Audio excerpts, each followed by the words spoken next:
Okay, let's get started. Hello, everyone who's joined us for the Why Houston webinar. My name is Nirwan Cargo. I am the Fellowship Manager for Activate Houston. Before we get started, I just want to let you know who's on this call. We have some amazing Activate staff and a fellow who'll share their perspective of being in the fellowship. Starting with Rick, can you you come off of mute and introduce yourself? Sure. Hi, everyone. I'm Rick Kempinski. I'm our fellowship, the director for fellowship recruitment here at Activate. Really excited to speak with you all today and tell you more about the program. And looking forward to your application by October 28th. Ava? Hi, everyone. I'm Ava Nadell. I'm the Fellowship Recruitment Intern supporting Activate's recruitment and application cycle for the season. I may have emailed back and forth with some of you before, but today I'll really be assisting any of you in the chat with the Q&A. So pop those in throughout the presentation, and I'm here to help you out. Rosemary? Hello, everyone. I'm Rosemary Hernandez. I'm the Fellowship Associate here at Activate Houston and also just here to help and support. And finally, Matt. Hi, I'm Matt McDermott, founder and CEO of Newfound Materials. I'm a Activate 2024 fellow based out of Houston, and I'm happy to share my fellow experience and answer any questions related to what it's like to be a fellow in the Activate program. Awesome.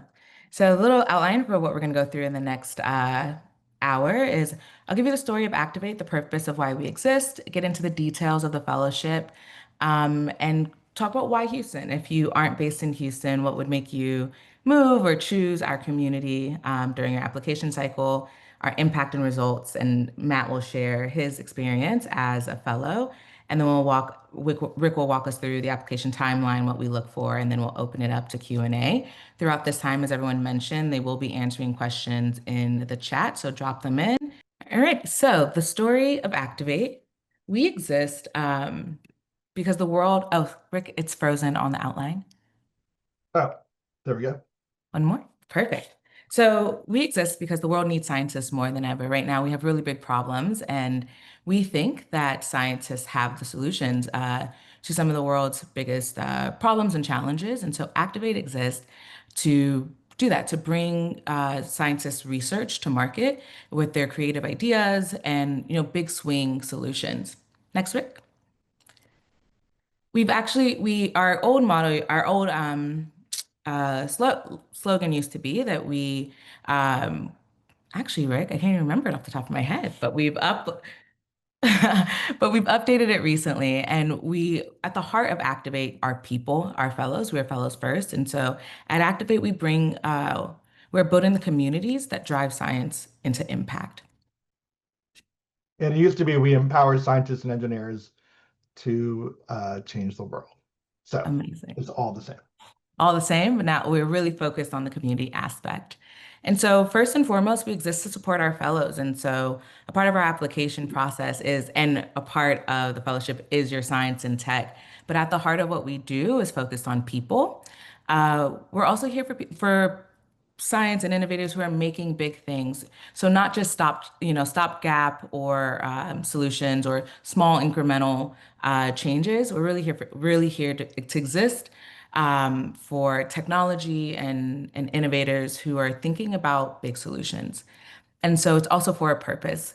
All of the fellows that we support and all of their companies are not looking at just, what can make a lot of money, even though we hope that they do make a lot of money in their endeavors, but are they solving really big challenges for humanity? Next slide, please. And so as we think about this, we think about the types of technology that we support across 16 verticals. And while you can see them all here, really what we're trying to distill is that we're looking for physical hard tech innovations. And so Matt will talk a little bit more about his company. He sits at the middle of AI and physical innovation. He'll talk about the intricacies there. But anything from advanced manufacturing to space and aeronautics to climate, we're really looking across multiple sectors. So if there is a hard tech component, there's a good chance that Activate is for you. And so the fellowship, what you're here for, we have four really big components, being embedded in a community. And so part of entrepreneurship, if some of you have already started this journey, it's kind of lonely, it's kind of isolated. Excuse me. And so we are here to embed you on a journey, excuse me, y'all, with other entrepreneurs. We also fund you for 2 years and give your, there we go, and give your company money along the way as well. Excuse me. And across those 2 years, you're also getting access to mentorship and educational materials to help you along in your journey. And then there's additional capital and access to resources in an Activate network that is a part of your fellowship. Sorry, y'all. So the brass tacks, hard numbers, right? So across the 2 years, you will get a stipend, $100,000 for 2 years to go toward you being able to focus fully on your company and driving your innovation forward. Your company will also get $100,000 in R&D funds, but that's just for the entire 2 years. So in total, the package is $300 plus $300,000, and plus we support you with PD funds and cover your insurance across those 2 years. You also get access to an expert community of founders, funders, and like-minded people who have been on this journey who have the expertise to help you get that critical edge. And then we also give you access to world-class tools for scientists. So in Houston, in other communities, they also provide access to lab space, but that's not the case in Houston. But across the board, we do give you access to entrepreneurial education. There's a year-long program, your first year, partly called Elements of Entrepreneurship. And there are really content-specific quarterly educational courses that help you really distill what do you need in this moment and provide you the resources in real time. Mm. Oh, thank you. And so when we talk about the fellowship, what does that mean in like a day-to-day basis? So on weekly you'll receive professional development. On some weeks it will be the national programming that I'm discussing, the EOE, the fellows learning in pod, so that year-long curriculum. And on the opposite weeks, we have in-person programming as a community in Houston. And so Houston is an in-person, like in-resident community. And so every other week we meet, we have programming, we bring in guest speakers, we bring in ecosystem members, and we really meet as a community. On a monthly or bi-weekly basis, you'll have one-on-one mentoring, a bi-monthly basis, excuse me. You'll have one-on-one mentoring with the managing director of the community, Jeremy Pitts, who's unable to make it today, but he has the entrepreneurial experience of being a serial founder. And so there is that one-to-one relationship to help guide you or to connect you to the people who will help you along your journey. On a quarterly basis, we have board meetings, and so these are pseudo or proto future board meetings when you do have a board or you bring in external advisors, but it's really to give you a chance to take in the quarter and define your goals for the following one. And then annually, we have a retreat, and we all think that is the secret sauce of Activate. You don't really get what we're doing until you've been to retreat, and we do that community building across all 5 communities and not just specific to Houston. And so in every community, there is an MD who, as I said, has done the serial entrepreneurial thing, who've now, is doing the mentoring in your community. You're also supported by a fellowship manager, me, who runs the community, and a fellowship associate who supports and runs the operations for the community. And then wrapped around your individual community is an ecosystems and investment team. So the ecosystems team is really there to connect you to all of the resources around Activate, and the investments team, as the name says, is really there to support you in your fundraising, whether you're actually like raising a fund or connecting you to non-dilutive sources. And so Activate, the last I'll say about like the different communities, there's one Activate, when we talk about it, we talk about Activate, but Activate was started in Berkeley back in 2015 and then expanded to 4 other communities. And so now we have Activate New York, followed by followed by Activate Boston and Anywhere that were launched the same year. And Activate Houston was launched in 2023. So we're the newest community. And we got brought in our first group of fellows in 2024, which Matt is a part of. But we all are part of one Activate.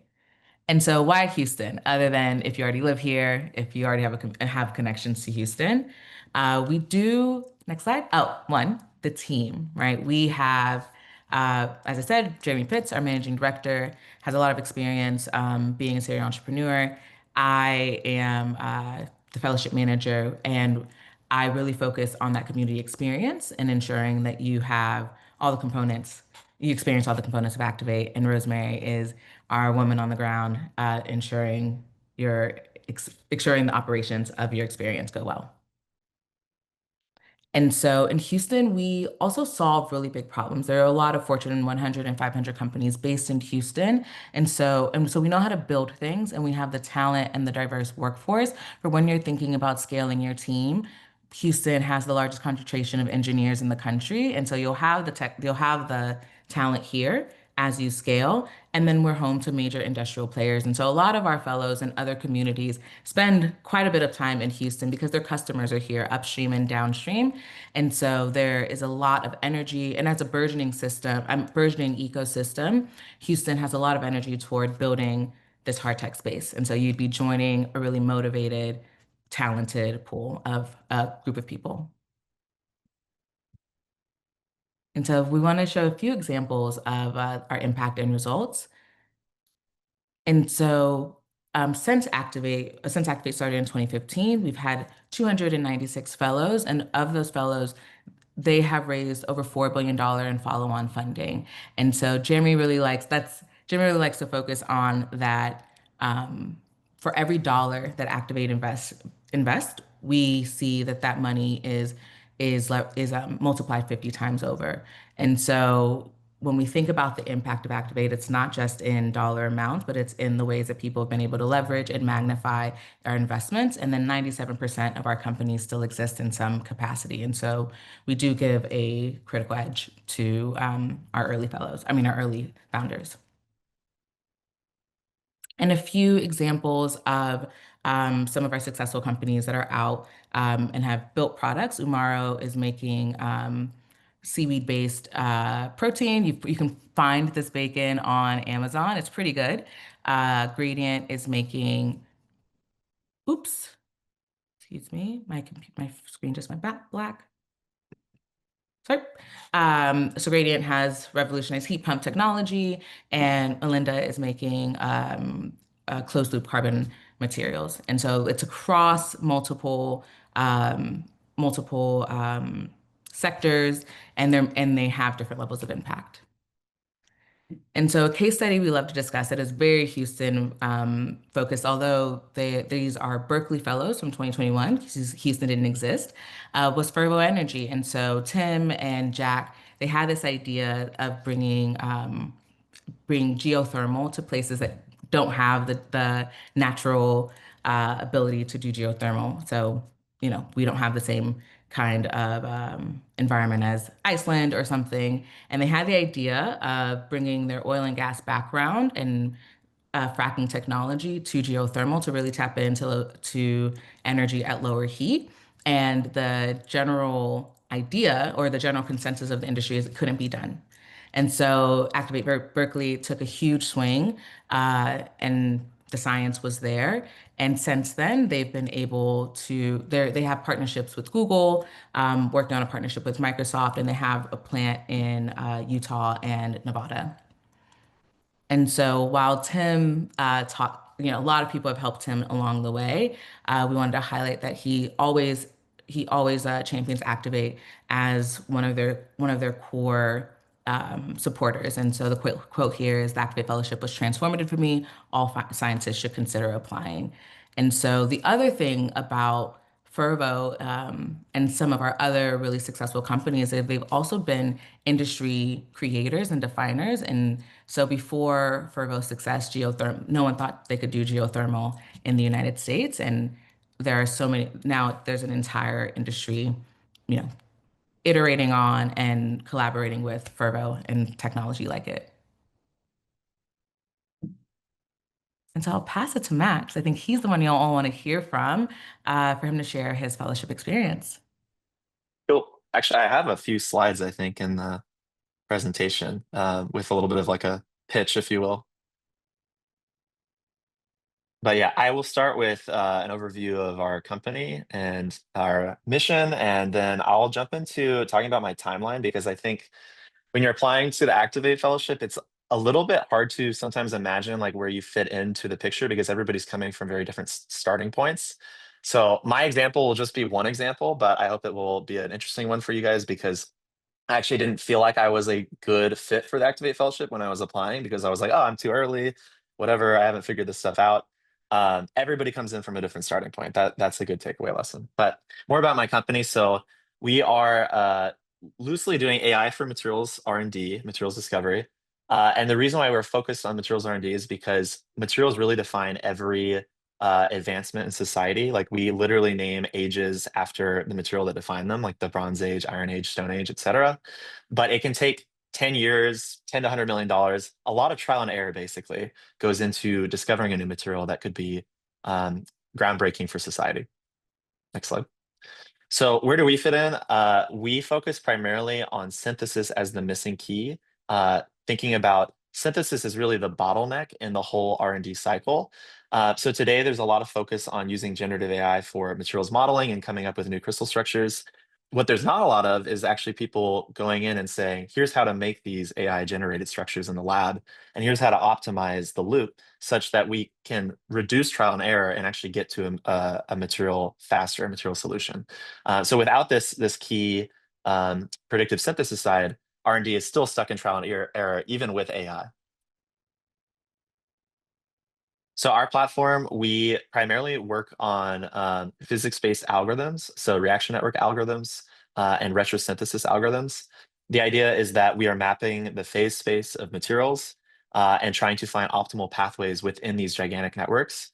An optimal pathway would look like react A plus B to make C, and then maybe that C is an intermediate and you react it with D to make your target E, for example. So building up these kinds of multi-step pathways. And then we also have a simulation algorithm where you can put in specifically what you're reacting, the various processing conditions. So like, hey, am I heating this up in a furnace? What atmosphere do we have? And then actually predict the lab outcomes. And so today we have a web app. We work with partners also in sort of a tech-enabled service model. And the main outcome of this is to drive materials discovery and solve that bottleneck that I was telling you about. So that's the pitch for our company. My timeline and my background, I started in Activate in 2024. So August of 2024 was my start date. I did my PhD in material science at UC Berkeley from 2018 to 2023. And while I was at Berkeley, I was working on all of these algorithms essentially. So a lot of this is my PhD research. I knew at the time that this would solve a really, really big, important problem, specifically the synthesis bottleneck. I didn't exactly know where that was going to go. I didn't know if I wanted to go be a professor or if I wanted to try to figure out how to commercialize this. And so around 2023, when I was graduating, I did the Blueprint program by the Engine, which is out of MIT. And I think they're also partners with Activate now. And the Blueprint program is kind of also tailored towards people, it's a much smaller program, like a few weeks, tailored towards figuring out, hey, is this something that you can make into a startup? And so that was right before I had applied to Activate. And I kind of got good feedback from there that indeed this is going to solve some kind of bottleneck. There's a lot of industry interest in this. And so I applied September, October of 2023 and did my interviews in spring of 2024 and found out that I got selected for Activate Houston. And so I was living in Berkeley at the time, and I was like, you might ask, why would I move to Houston? I do have some personal connection to Houston, being that I'm from Texas. But actually, Houston's a great space for one, the clean energy transition. Also, there's so many chemical engineers in Houston. Like literally, I run into just people who are like far more experts at process engineering than I am. Any day, I run into these people like get emails from people who are like, "Hey, I saw you're in Houston. I'm at Shell. Let's come on by. Let's do a talk or whatever." So it's a really great place for chemicals and materials. And I think even if you're not specifically in chemicals and materials, just being anywhere around energy, I think it's a real powerhouse. So I was very happy to move to Houston, which I did in summer of 2024. And then over this past year, the first year of the fellowship, I've primarily focused on product market fit and on figuring out our business model because, as you can imagine, it's very difficult to kind of commercialize deep tech software, essentially. And so we've spent a lot of the year kind of trying out ideas, which I think is why the Activate Fellowship is so useful for a lot of people, is that you have time to test out new business models, new directions, find partners, run more experiments, apply to grants, which we've done now applied to 3 grants, one with UH and Rice, which is great being that we're here in Houston. And so, yeah, it's been a really, really fantastic first year. I've been connected with a lot of advisors through the program. We have 2 advisors now in our company. Quarterly meetings, as Nirwan mentioned, have been really, really useful for kind of guiding direction. And I'm a solo founder, so it's very hard to kind of work as a solo person, but I don't feel solo when I'm in a community where I can go and, we do these presentations every 2 weeks where we're like, hey, here's what's going on in my company. Can I get your feedback? And so there's, 18 people in our community plus Nirwana and Jeremy and Rosemary who give feedback on what we're working on. So that's my story in a nutshell. I will be here for Q&A. And yeah, I think again the takeaway is everybody comes in at a different point in their journey. Some people have already been a year into a company or more, and then some people like me, I didn't have even a company name. I wasn't incorporated. I just had an idea that I felt very compelled to actually go out and make into a company. So I'll hand it back over to Nirwan, I think, for timeline of recruiting. Yeah, I'll take it from it, right, Nirwan? You want me to do this? Okay. All right, everyone. Well, great. You've heard from Nirwan, you've heard from Matt. I'm here to talk about the application timeline and what we're looking for in folks who are interested in applying. Just as a reminder, our application is currently open, so please, you can go ahead and start it. You can always save it and finish it up along the way. So I really encourage you to do that so that you can kind of just see the questions, figure out what the requirements are for each of the different sections, and start preparing for it and getting ready to submit it. The deadline is October 28th. For those who've applied before, we have had deadline extensions in the past, but this year we are not doing that. So please note that October 28th is the final deadline. Pencils down. You must submit by that time. And the closing time is 8 p.m. Eastern time, 5 p.m. Pacific time.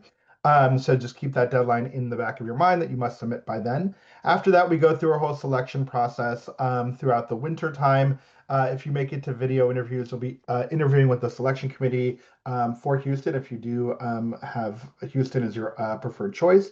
And so you would be meeting with those folks. And then you're invited as a finalist, if you make it past that, to our finalist week. And that's pretty much like kind of like a Shark Tank pitch competition kind of feel to it, vibe to it. Matt can probably talk about his experience in that too. But definitely it's full of an audience of subject matter experts. So people who are in your field are going to be evaluating your science and your tech so that they can help the selection committees make the final decisions for April. And then you start your fellowship in June. So applying now is really smart if you're thinking about your next steps, if you're in a PhD program or in a postdoc for next year. So be thinking about that now.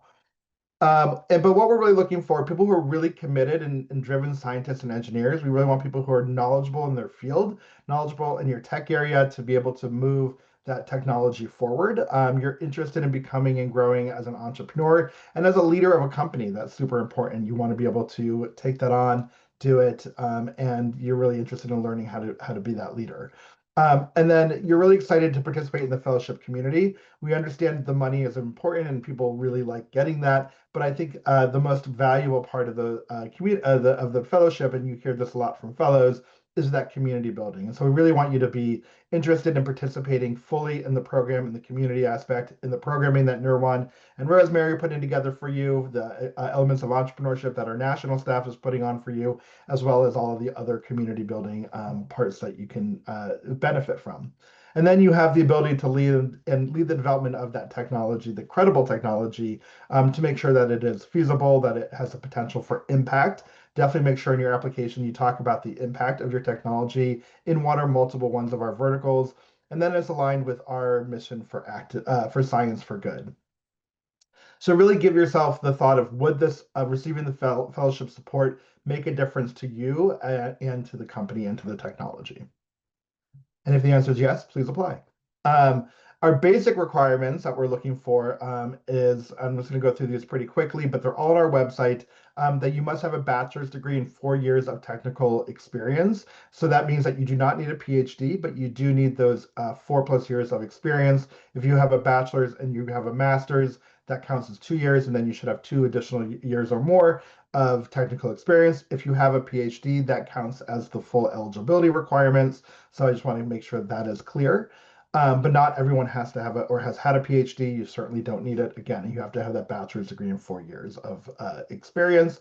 The second bullet here is long, but basically what it's saying is that you shouldn't have been a repeat founder. This should be the first time you're going through the process of starting a company, because then you would benefit from the full experience as a fellow. You must be committed full time. So we do consider that at least 32 hours a week. We understand you have some grant work to do. You might have some grant work to do, but 32 hours is the base. I'm sure a lot of fellows will tell you they work way more than that. That's why we want you to be committed to this full time. So you can't be a student while you're doing this. We want you to finish up your programs and be really committed to this full time.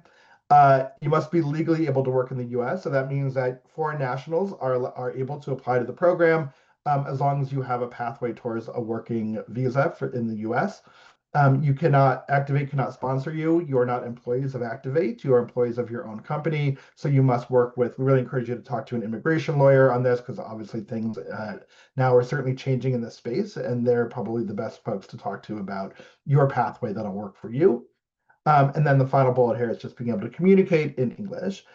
Your proposed project or company should be based in the physical or biological sciences or related engineering disciplines. You must be still in development and not ready for full scale. So that kind of talked to Matt's point earlier of, if you have a early stage, really early stage folks is really what is our sweet spot. So if you have a proof of concept, maybe you've done a little bit of customer discovery, a little bit of market research, but not a fully outlined business plan, that's perfect for our program. That means we will help you develop that in the program, hopefully develop a prototype at the end of the program or somewhere in your program so that you'll be ready to scale up once you're done. And then finally, you must not have raised more than $2 million in non-governmental sources. So you can have as many SBIRs, STTRs, and we encourage people to apply to those. But if you have more than $2 million in any other non-governmental sources, then you would be, well on your way. You're already pretty successful and ready to scale up. So you wouldn't benefit again from the program. Before we open it up to questions, just kind of some top ones. Again, I mentioned this earlier. I'm a foreign national. Am I eligible? Absolutely, as long as you have that pathway to working in the US. Can you apply with a co-founder? The answer is yes. We will support up to 2 applicants as fellows on a team. However, only the primary applicant will be able to receive that stipend that Nirwan mentioned earlier, but the secondary co-founder, if you're applying with our applicant, will receive all of the community building, the networking, the advising, and the mentorship, as well as all the educational components in cohort building. So it's very beneficial to have that co-founder if you so choose. But it does not make an impact on the selection process, whether or not you are a solo founder or a co-founder. How early is early stage? Again, pretty early. Again, proof of concept is fine. We're usually proof of concept, customer discovery, as well as a little bit of market research. IP, our agreements are designed to protect your IP. You should be able to, as you're building your company, develop your own IP. You may have to license some of the IP from your university. Maybe we've had folks in that situation in the beginning, but as you spin out into your own company and develop new technology, you are going to be owning your own IP. How can I spend the research funds? They are meant for technical work. They're for R&D specifically. And so you'll get a lot more details on this if you become a fellow that are specifically driven, but it is really for technical development. And then anywhere, and Activate Anywhere means that you can work anywhere, but fellows who can work from but we do encourage folks, to in the Texas area be thinking about Houston as that ecosystem, because you'll really benefit from being physically in the ecosystem. Lots of great reasons why to stay in that in an ecosystem in an in-person residence. Our Anywhere community is more virtual and it's more competitive. So as you're thinking about that, also keep that in mind. And then I live in Austin or College Station. Should I apply? Maybe Nirwan, you could probably speak better to this than I can. So I don't know if you want to jump in here. Yes. So while you can technically apply because you're outside of the 70-mile radius, you will probably be triaged to not you will be triaged to Houston if you are in that Austin, San Antonio, College Station, Dallas area. And then through the application process, we can discuss um, I'm specifically thinking about anyone in Dallas, like if it might that 4-hour drive might not make as much sense. But if you are in Texas, we one highly encourage you to apply to Texas. Just as Rick mentioned, Anywhere has is the highest subscribed application pool, and so you'd have better chances in the Houston pool, and um, you will generally be triaged to Houston. Um, Within the Austin, Texas area. And as an in-person community, we do have fellows who do commute from Austin every 2 weeks to programming. It's a 2.5-hour drive. They're really gracious about it. And then once a quarter, we do programming in Austin to pay back the favor. Thanks, Nirwan. Great. And then the final question here, we have two gray areas on our verticals. One is software technologies, as well as life sciences and medical technologies and healthcare technologies. We want to make it very clear that we have supported both of these with very specific guidelines. They're all on our website. If you're doing a software technology, we typically invest in those folks who aren't just doing pure software, not like an app or anything like that. There should be some component of a hardware product, or that you'd be exploring it being part of a hardware product in the future. And then for medical and healthcare, we don't typically take straight pharmaceutical or medical devices. We don't typically take those technologies that are only focused on mammalian health, human health or animal health. If that is your first beachhead market, but you are going to consider additional verticals and different industries, then you can use the fellowship to do that. But if basically the FDA, your outcome is to get through the FDA process, that's not typically what we fund, but there's certainly other programs out there that do support you in different ways. And so we really encourage you to look at those rather than Activate, but unless you do think that your technology in this area will impact future additional verticals that are part of our program. And then finally, if you want to go ahead and apply, again, I really encourage you to start an application and get through and look at the questions and start preparing now. You could do that either by scanning this QR code or going to activate.org apply. If you have any questions for us, you can contact us at apply at activate.org at any time, and we're happy to help you answer any additional questions. And then finally, just want to encourage you, this is my favorite part, my favorite picture of this whole presentation, because it shows exactly what we've been talking about the community here and how we started from day one. This is from our most recent retreat in June in Santa Cruz. This is all of our Activate Fellows, C24, C25s, as well as our staff.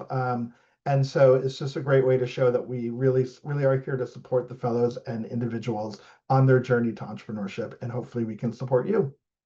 I'll stop sharing my screen and open it up to Q&A.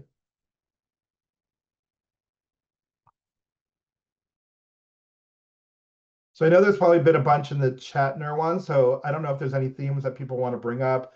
They're either Eva or Rosemary that you've noticed, or if people want to start raising their hand, Nirwan, if you want to call on people individually, that's up to you. Yeah.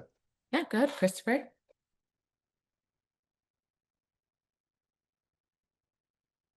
Hello, hi. I did miss the first 5 minutes, so perhaps this question was already answered. But when deciding on who's accepted into the program, you're not just looking at is this feasible, but are you also looking at how feasible this is in Houston, for instance? Like how does the ecosystem for like technology that requires nanofab facilities look? Because in Berkeley, it's really strong. But I don't know how that looks in Houston. I don't think nanofab when I consider the Houston greater Houston area, and I could be wrong about that.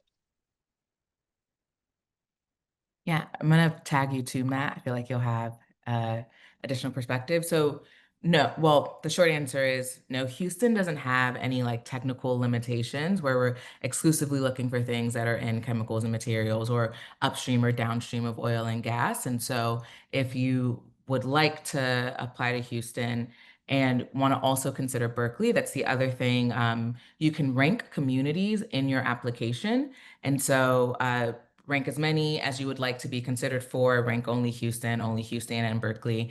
But no, we don't exclusively look at do we have do we know all the people in Houston, or is this type of vertical already established here? We're really looking at the tech and the person. And as Activate is one community, you still have access to resources and people in other places, and there's opportunities to collaborate. Yeah, Um, I'll just add that yeah, I think I agree with you that there's some nanofab stuff here, but it's probably at UH and Rice. And I think it really is more about you and less about what Activate would want to hear, if that makes sense. Like where you think your company would be best is probably how you should rank the places. yeah. Sina, I hope I'm saying that correct. Yes, that's right. Okay. Hi, everyone. Yeah, thank you for the whole information. I have two questions. First is that, so suppose that I'm not living in Texas. If I choose Houston as my primary place for that Activate program, so I have to move to Houston for good, I mean, or it's like a bi-weekly, I have to travel to Houston. This is my So first question. our preference, well, the question is, how far are you coming from? If you're coming from Austin, College Station, those fellows have not moved. But if you're coming from out of state, we really do encourage you to make the move. We also provide funding toward your relocation to help ease that burden. And then it would be during the 2 years you were in the fellowship. Okay, I see. So, and the other question is that in the middle of our, like, suppose that we get accepted for this fellowship, and then I want to know because I know that Greentown Lab is in Houston, for example, and so many of, so can we move to like Greentown Labs to get the office while we are getting supported from fellowship, or no, we have to stick 2 years for the Activate and then move to like Greentown Lab, for example. Oh, absolutely. Greentown Lab is a strong supporter of Activate. We have quite a few fellows who office out of Greentown Labs or have found their own offices around the city. We do have desk and office space. Matt works there all the time right now, but he's in the middle of the process of getting a desk at Greentown Town. So we highly encourage you to find lab space or desk space that works for you. Okay, but it's completely separate from like Activate. Mhm. Yes, Okay, thank you so much. no problem. Ali Reza, I hope I said that. Yes, you said that correct. Okay. Hi, everyone. Thank you for the presentation. So I have a question. At the beginning, what it was mentioned that Activate provides like supports we need, like equipment or lab space, things like that. Does it include providing software licenses that we need? So Activate Houston doesn't directly provide the equipment and lab space. As I mentioned, some people are at Greentown, some people have found um, their own lab space. You might have read that on the website. Like we have a partnership with Berkeley National Labs in Berkeley, but that doesn't exist, unfortunately, here. But we do, where we can support you in getting lab space. In terms of software and licensing, we do have some partnerships. And Rick, do you still have a good idea of what the list is? So we do get some discounts and access to certain software. And then if you need specific software, there on a case-by-case basis, you can use your PD funds to get that software. We don't allow PD funds to go toward like business op softwares, but we do have relationships with some companies. And yeah, Yeah, some examples, just because you asked Nirwan, are things like SolidWorks. We've got some licenses from them. We have some discounts that we have from like AWS if you're looking for working with that with them. So there are some that we have, but oftentimes we have a whole sheet that our fellows have been crowdsourcing about some companies and discounts that they've gotten, and so they do share that information with each other as well. good plug for the fellow business ops spreadsheet. Yeah. Ethan. Yeah, my question is kind of two parts. So how did you find like your networking opportunities in Houston as compared? This is for Matt. I'm so sorry. I can't really hear you. Oh, sorry. This question is for Matt.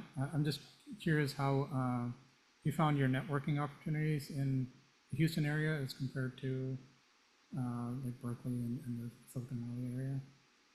And Yeah, it's a very good question. So actually, we had Houston Energy and Climate Week last week, which was very nice for meeting a lot of people. I would say, I mean, I'm not an expert in how Houston compares, like from a entrepreneurship side nationally, but it's definitely growing very fast. And there was a lot of excitement. Like I think this was the second annual Houston Energy and Mhm. Climate Week, and like people from the Bay Area flew in, and from New York and Boston and those other hubs. Um, I think it's been a lot easier to connect with people who are related to the chemicals industry. Like, yeah, talking to people at Shell and Dow and those kinds of folks. That's probably easier. I mean, I can't say definitively easier than the Bay Area. Um, as far as like traditional, this is very materials R&D focused, but like, yeah, there's a ton of materials R&D in the Bay Area, of course. So I can't definitively say Houston's better, but yeah, there's been a lot of been connected with a lot of awesome people here that it continues to surprise me. So um, I guess the second part of that question is in terms of like personal and social life. How does that compare? also a good question. I mean, I would say it's different in the sense like I was coming from grad school where you're around a lot of people a lot more often and in a research group.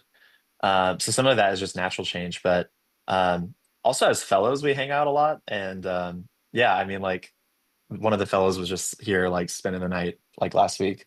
I don't know. I think it's been great. Yeah, Houston's a very different city also than the Bay Area.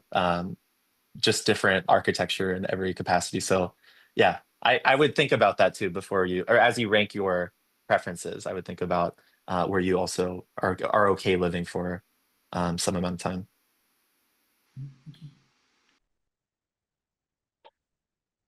You? Oh my gosh, was that That's how fine. off was It's that? you. Thank you. Oh, nice. So let's assume that I'm interested in both the Houston and the Dallas kind of community, and I'm trying to decide, which Houston and the Boston, sorry, and I live in Dallas. Is the fact that I'm in Texas mean that I will be kind of, like you said, triage to Houston, and I won't be able to choose Boston as the first choice, or is there going to be kind of a difference in terms of how the applications are viewed? Would ranking one first and the second one second change the likelihood of obtaining a fellowship or anything like that? I'm trying to decide which to rank first, Houston or Boston. I have good reasons for both, and I Yeah. can't make up my mind. Is basically where I'm at. That was gonna be my first part. Like, what are your reasons? Obviously, you're in the why Houston. I'm biased, rank Houston first. But ultimately, it is based on your ranking, right? And so, if it does make more sense for you to be in Boston because of X, Y, and Z reason, absolutely rank Boston first. So, a little bit secret sauce. The reason our application process takes so long is there is a lot of internal deliberation.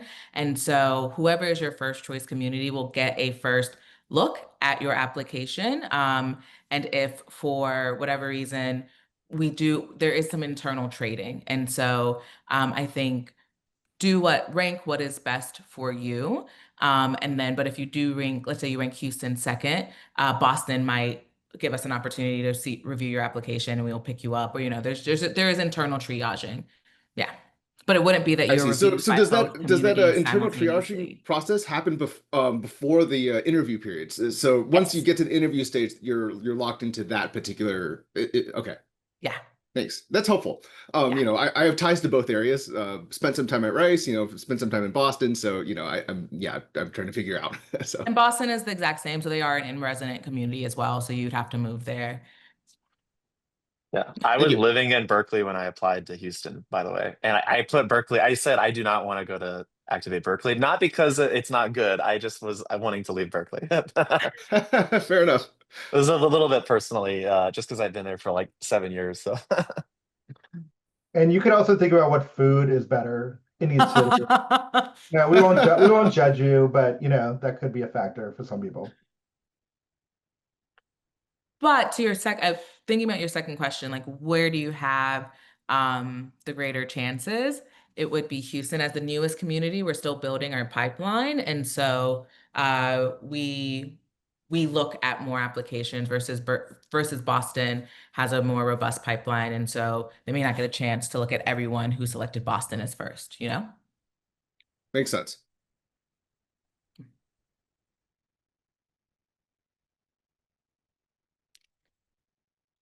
Any more questions?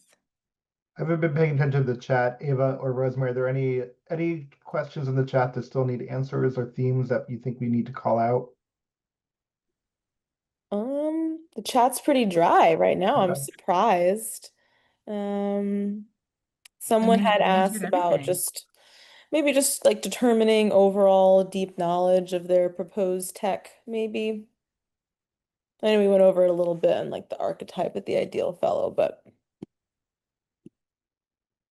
I think I saw your answer is pretty solid answer. What I'd add is, especially if you have a PhD or a master's degree, right? Like, do you have your degree or experience in the domain that you are seeking to start a company? And so if your company is heavy life science, but you're an engineer, a mechanical engineer, who's to say you didn't build that skill in other places? But we would take another look, like, do you have the actual technical background to be the one driving it? Because we believe the scientist, or the inventor should be the one driving the technology forward. So I think that's part of our deep knowledge.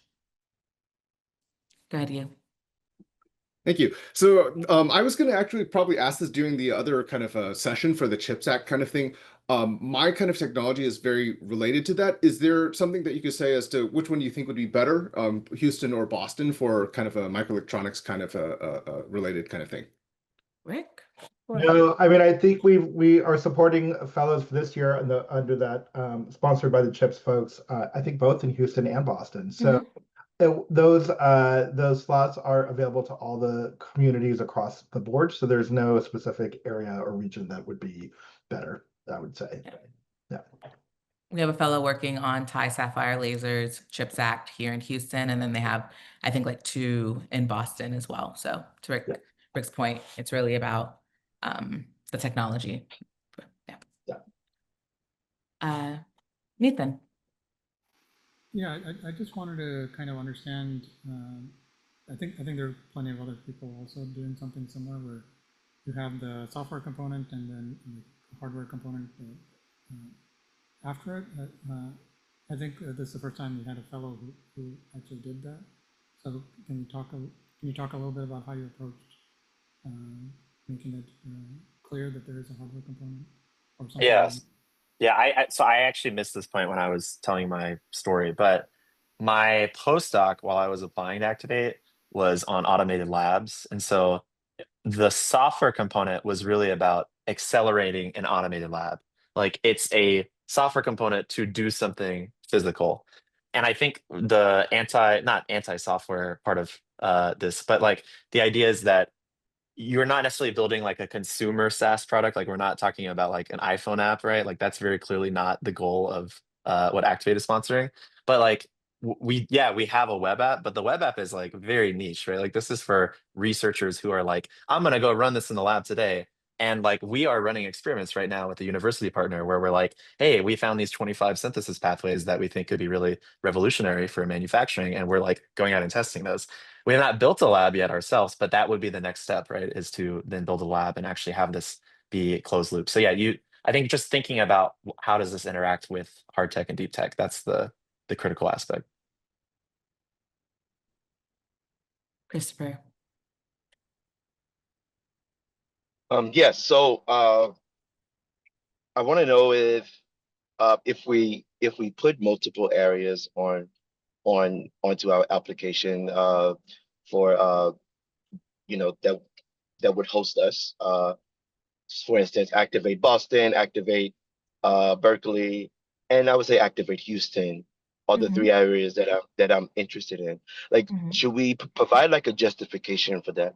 Because Yes. I don't want to just the obstacles of doing that. It may make it seem like perhaps I'm just putting down to locations to increase my chances of getting in. Where was it's really not the case because I've spent the past 5 years in the Bay Area. That's where most of my professional connections are. But then a job opportunity is now bringing me to the East Coast. But I have familial ties in Texas because I'm from Louisiana. And just so for the sake of my daughter growing up in our family would be like probably the best thing to do. And Houston would probably be at the top of my list. Um, um, but just haven't found the opportunity. There hasn't been anything to bring me back home, closer to home, which is why I'm here with you guys today. Yeah. So to your first question, absolutely, you should have justification for why you would want to go to any of these locations. And I think, Matt, you would have a great answer to this because a personal reason plus a business reason is absolutely a great reason to be here. I wanted to pass it to you because I know, Matt, like you were pulled partially because of family as well. Yeah, well, I mean, part of it is I was getting married and my wife is also from Texas and family and things. So yeah, I think it's, you could do really any approach. You could just pick a city that it's like, I want this business to succeed in this city, and like, who cares about my personal life? But I think most people are also thinking about, I'm going to be living here, and I might grow my company for many, many years here. So, yeah, I think it would be unfair to like not take your personal interests into account when you're applying. And you are ranking, so like, I was thinking like I was doing kind of a trade-off, like personal plus business reasons, and then this is how I made the order of the five places. Yeah. Great, thank you. August? Hey, how's it going? I just had a question for Matt, if he could just go into a little bit of detail on, I guess, like the interview process for, I guess, like the personal experience and also like the pitch. Like, what kind of things do, I guess, the people focus on, whether it's like more the business side, technical side, a mix of both? Just kind of a little bit about that, really. Yeah, so to be fair, it's been a little bit since I did it because this was like early 2024. But I think I had actually a really, really validating experience, I feel like, in the interview process. I think Rick had mentioned that it had like a Shark Tank vibe, but actually I found that it was like way more supportive than I was expecting. And what I mean by that is like I came in and I was like, hey, I have this idea and here's how I think it's gonna go. Like here's where I think the market makes sense and all these things. And the people who were in my final interview, there were some like actually big names, like a CEO of literally like the first materials informatics company. And I was like, oh my God, like I can't believe this guy's in my interview. But he gave like really great feedback that was like, oh, you should think about this or like blah, blah, blah. And so, yeah, I found it to be actually a really good exercise to kind of also put my thoughts down. Um, I mean, I'm trying to remember like the specific timeline and details. I think Nirwan could probably speak better to like, I submitted like basically like a PowerPoint that kind of had a highlight slide. I think some of this has changed, so I'm not going to say too much about it, but like laying things out. And then I did some interviews with like the Activate Houston folks. And then the final pitch was, I think, March timeframe. But I'll let Nirwan speak to like the specifics because they've probably changed a tiny bit. A little bit here and there, but what I want to add to Matt before you get to like an interview with the Houston community and your application is reviewed, we have very detailed instructions in our application, and so I would like underline what Rick said. Start the application now. Start really looking through what questions we're asking, what things we're asking for to get like acquainted with those questions and then follow the rules, right? So if the thing asks you to upload a one-page resume, don't skirt it and say, I'll upload two, because we have very few like hard rules. And if they are not followed, you will not ever get reviewed, right? So once we get past like, did you follow instructions? Did you answer our questions thoroughly? Then your application is reviewed by our committee. And at that stage, at the earliest stages where we are looking at feasibility, we are looking at impact. And if you make it, and we're looking at your like personal essay questions as well. But like obviously if you're like submitting a perpetual motion machine, we're like, well, that's not feasible no matter how much we like this person, then we won't get beyond that. But when you make it to the semifinalist stage where you do meet your committee, it turns into a very different experience, because we're really at that point. The committee is, yes, asking you questions about your technology, your TEA, and then your market, but we're looking at you as a person and could you be a good community member?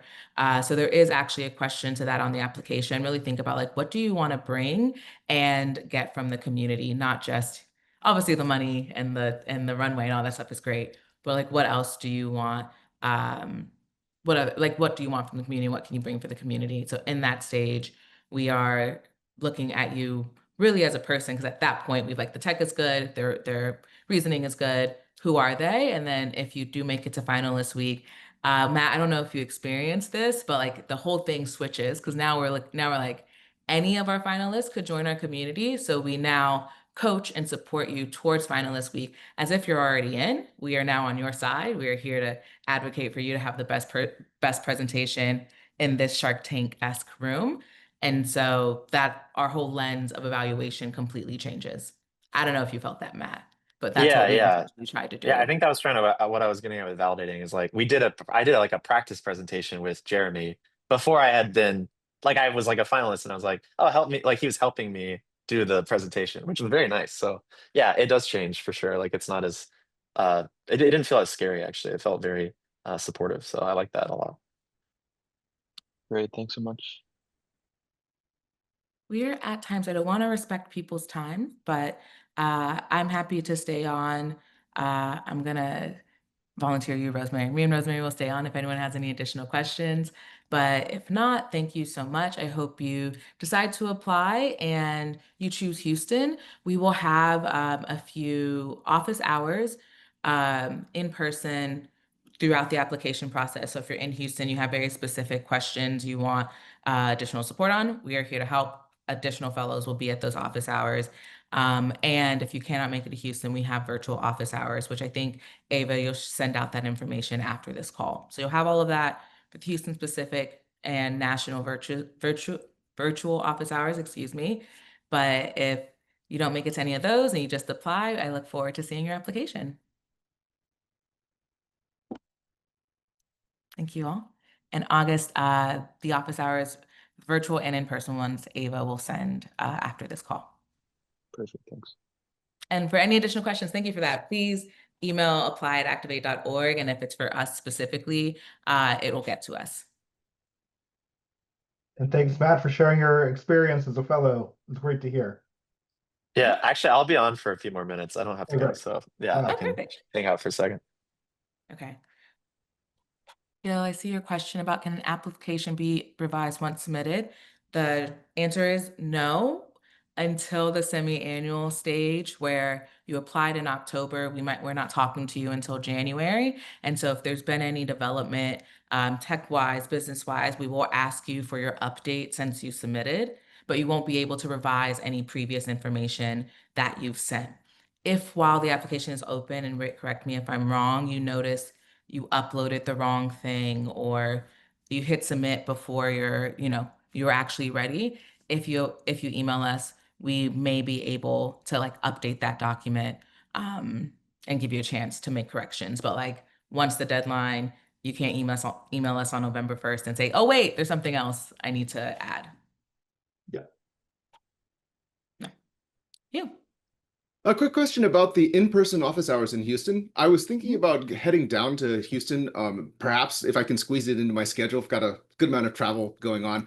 So I was wondering, what kind of things are going to go on in the Activate in-person session that's different from here? So is it worth me trying to, get myself down there on one of the, one Yeah, of the so dates? it's really driven by the people who show up. Like we're there to answer your specific question, lingering question. So it will not be a presentation like this at all.